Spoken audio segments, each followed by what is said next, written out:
vaping. What you know about it? Not much. Not many people do. It's really how the entire world works.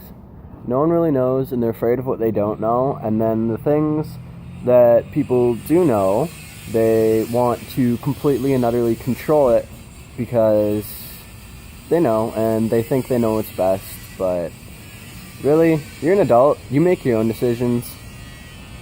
The government shouldn't be able to ban vaping in DC or anywhere else for that matter. Anywhere in Canada. It's ridiculous. They're scared of what they don't know and what they're going to find out. It's like being afraid to go to your next class. It's like, oh, damn, I'm so scared of what I'm going to learn and things that, how it's going to help me in life that I'm just not going to go. So, peace out, guys. But, got a little bit of a backwards interview here. We have a typed out interview from a creditable source at our local vape shop. And Sterling here is going to give the answers. What are your thoughts on e-cigarettes being banned for sale in Canada? Well, I mean, it helps like millions of fucking people and doing something that they really can't do on their own whatsoever. I know they can't do it on their own because, I mean, well, I've been there. This is something that's healthier. It's not claimed to be completely and 100% safe. It's just better. The lesser of the two evils is exactly what it is. And the choice of having nicotine in it is yours and yours alone. If you want to get that nicotine, then boom, you get it. That's it. The spokesperson for the Canadian Cancer Society once said, "We want to avoid a generation of new smokers." What are your thoughts on how vaping will lead to people smoking? Well, see, now the thing with that is I know that if I started vaping, that I wouldn't want to smoke a cigarette. They taste like shit. They smell like shit. And the only thing that vaping will lead anyone to go smoking will be someone that has already actually been smoking. Because they're just going back and they just can't do a vape. The amount of times that I've seen that happen in real life is ridiculous. I see it every day. What do you think of vape being under the same policy as cigarettes? So now that is just fucking ridiculous in the first place. Like, just completely and utterly ridiculous. I can't even tell you how anyone feels about that. It's like they just don't want to lose money over smoking. They have so much less control over it, and I mean, of course, it doesn't have a very reputable source yet, keyword yet. And I mean, hey, if you're gonna get cancer from it, everything's going to give you cancer in this entire world. You go out into town and you go in uptown, you're breathing carcinogens. Yeah. Every single second. Cigarettes are population control. That's why cigarettes are a thing. People die from it, they get cancer from it and all that stuff. And then, in America, in the States, people make money off of it because they have to go to doctors. You know how much money pharmaceutical companies get from all that shit? No. And if you saw the numbers, you'd go insane. On the topic of it being the lesser of two evils, there was a study done with 5 to 11 milliliters of e-juice in a tank. When you vape 5 to 11 milliliters of e-juice from a tank, you will get anywhere from 3.4 to 8.8 micrograms of formaldehyde.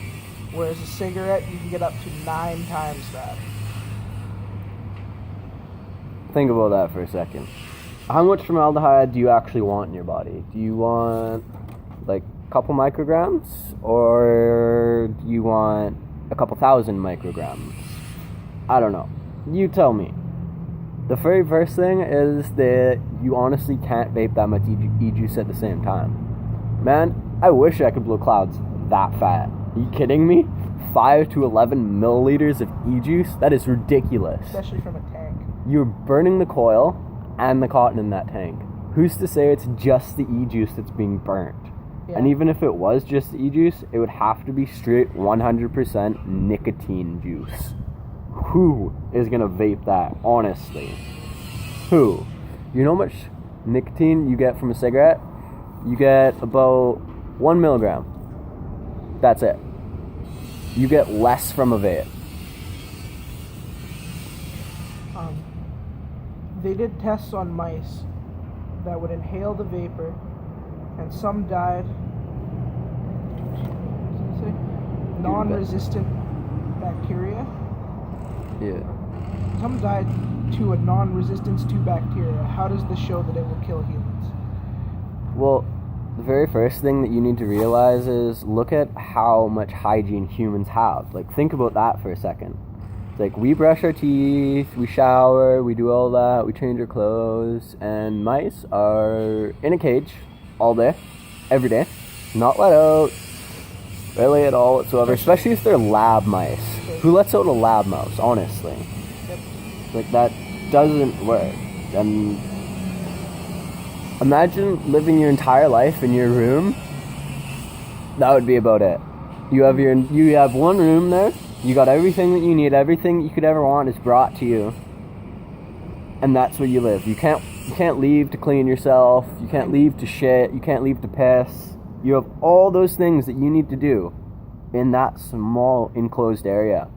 And of course, bacteria is going to kill you. When they did the test on mice, they virtually took and injected this cage with vapor and let them sit for a very long time. And in any circumstances, it's not healthy to not be able to breathe oxygen. And last but not least is, what's your opinion on shisha bars, as they are not banned or regulated whatsoever? Shisha bars are ridiculous. Everyone there is an adult of legal age and has consent. In a vape lounge, everyone there would be an adult and have legal consent, and they'd be able to speak for themselves. So why take something out like that? The worst part about it, all the medicinal marijuana users are even going to get screwed over by this. Vaping of any kind whatsoever is going to be banned in Canada. It doesn't matter what you're vaping, doesn't matter where you're vaping it, really, it's going to be banned. Because the government, honestly, doesn't care whatsoever. Make your own choices on what you think the government is, but do some research and find out that they're not actually what you really, really think they are. The government is basically just trying to make a buck off of vaping, and that's basically all there is to it. They haven't done any research on it. It was like marijuana getting, what's that, criminalized, I guess? Decriminalized? Criminalized in 1937. The government didn't do any research on it. All they did was rubber stamp a document because they wanted to get it off the streets. That's a whole nother topic, though. You ever heard of the cigarette prohibition? No, I doubt you have. You wanna know why? It didn't last that long. It lasted about a month. You wanna know why? Because every single person that didn't get their cigarettes and didn't get their nicotine, you wanna know what they did? I'm probably sure that you already know what they did. They flipped the fuck out. You know the Baltimore riots? Imagine that, but white people. Way, way back when. It was like that. And they were like, hey, we can't regulate this. We may as well make it legal. So, does that mean that if people prove so much to the government and they can't regulate something, that they're going to make it legal? This doesn't make sense. Think about that. Think about that. Vaping is the epitome of living a better lifestyle.